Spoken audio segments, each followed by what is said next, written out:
In a world where life is short and love is forever, you never know what the future holds until it hits. I'm Spartacus. What the hell are we doing? I think it's some sort of mildly diverting film-based panel game. With Adam Buxton as the host. Hello, I'm the host.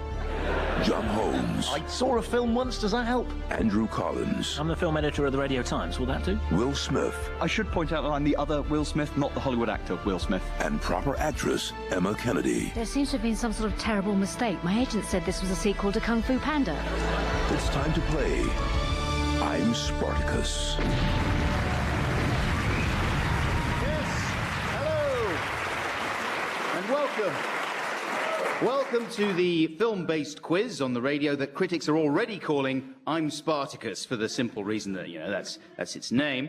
I'm Adam Buxton. I'll be sitting in the director's chair while our panellists are thrust into the spotlight of having to answer some odd questions. On set today, as indicated, Emma Kennedy, Andrew Collins, Will Smith, and Jon Holmes.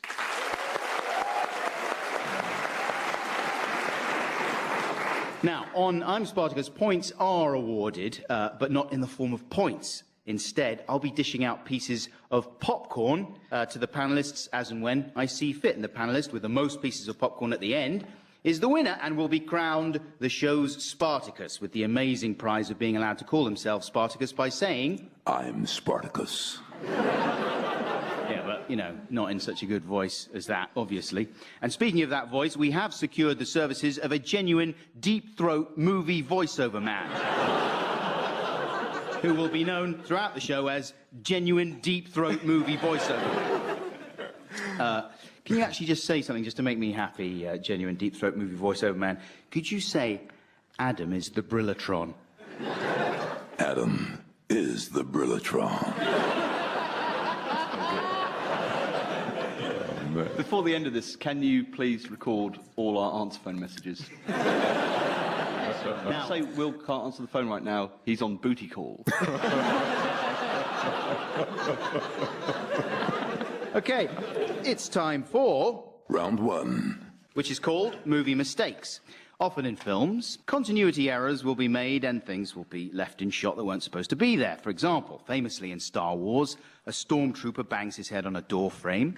In Ben-Hur, car tyre tracks are visible. And in the films of Vinnie Jones, there's Vinnie Jones. I wonder if the panel have ever spotted continuity errors that accidentally made it on screen. Andrew. Well, in The Fast and the Furious, which is about car racing, as I'm sure you know, you can actually see chariot tracks on the... I don't know if anyone else spotted that. You probably also know The Crow was a film that, in the middle of it, Brandon Lee sadly died. And they used all the digital technology to basically animate him in the bits that he hadn't already filmed. But if you watch the director's cut, there's a bit where you can still see the corpse of Brandon Lee with his arms being waved around by two stage hands. That's before they knew the technology was there, you see. It's a real giveaway. Emma, how about you? Have you spotted any movie mistakes? Yes, my favourite is actually in Aliens. Do you remember the bit where Sigourney Weaver, she has to go back and find Newt, and she's sort of trapped in that stomach goo from the aliens? If you look behind her, you can see 4 aliens playing Jenga. Oh, good one, Kevin. I thought you'd knock it over. No, it's great. It's really good. That, and also in Gosford Park is one of my other favourite ones, where they've just been hunting, and you can see Derek Jacobi in a jetpack. Will? Well, there's a background shot in the polo scene in Pretty Woman, where Julia Roberts puts a polo mallet in her mouth sideways. But actually, that bit in Star Wars, you said that there was the bit when the stormtrooper bangs his head, but there's another mistake in that scene that they kept in. They had to dub over Alec Guinness's original reaction to that. He called the extra a no-good ass clown, but they had to dub it with just "the force is strong" or something like that. John? In Jaws, there was one scene where the shark was clearly wearing a digital watch.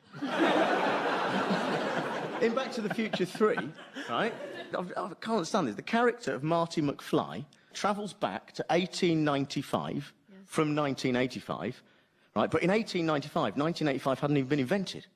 What? Yeah. Yeah. Scrambled my minds up. I didn't say it was funny, I just said I didn't understand it. It's not really a film about the actual realities of time travel. Isn't it? It's great. No, it's about how everyone wants to have sex with their mum, isn't it? That's how I read it. I mean... Only... What is this? Only if your mum is much younger. Yeah. Yeah, well, you should make that qualification. That's the dream. Your mum when she's the same age as you. Not like she is now. God, no. Because that would be weird. That would be really odd. Well, this is wonderful. We could talk about our mothers all night, of course. But we have to move on, and I've got to hand out some popcorn now for the most interesting movie mistake there, and I think it has to be for Emma Kennedy's extraordinary story about the jetpack there and the aliens playing Jenga. So would you like me to hand it to you, or shall I throw it at you like a kind of chav in the cinema? Throw it at me. Oh, there you go.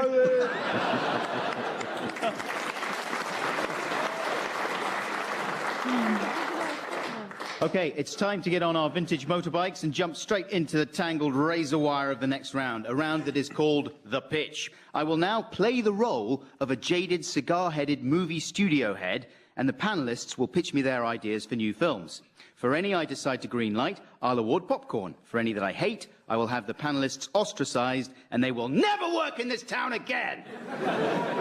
I'm going to get into character now. Okay, right.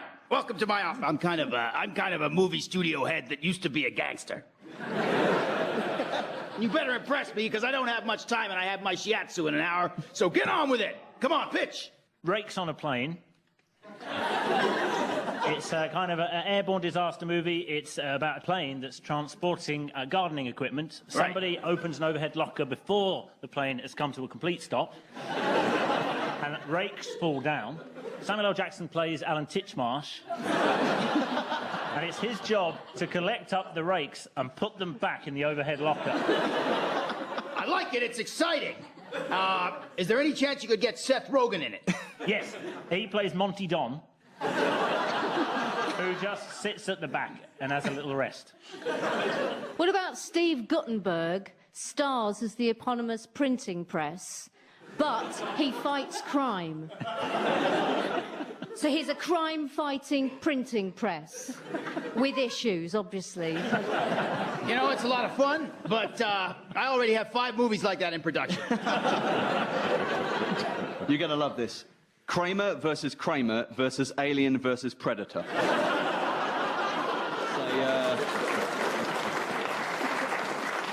It's a 4-way tug of love between Dustin Hoffman, Meryl Streep, an insectoid killing machine, and an alien assassin. I'm getting very excited. Can you put some ABBA songs in it?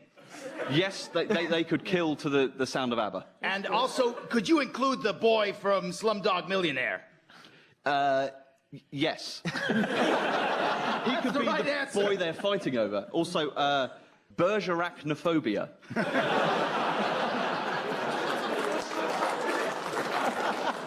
This would be John Nettles defeating giant spiders who are overrunning the tax-dodging collaborators of the Channel Islands. I like it. I like the sound of it. 3 words, Meryl Streep strips. By day, Meryl Streep is a paint stripper. Yeah. Who by night has to work as a stripper. It's called Meryl Stripper. It sucks. With the boy from Slumdog Millionaire. Oh. Yeah, and that other stuff you liked. Seth Rogen? Yeah, Rogen's in it. Yeah. ABBA songs? Oh, yeah. I like it. Okay. Green light. I've got one for awards season for you, something kind of sophisticated. Oh. Which is Austin Powers. It's about the famous author Jane Austen, but she has superpowers.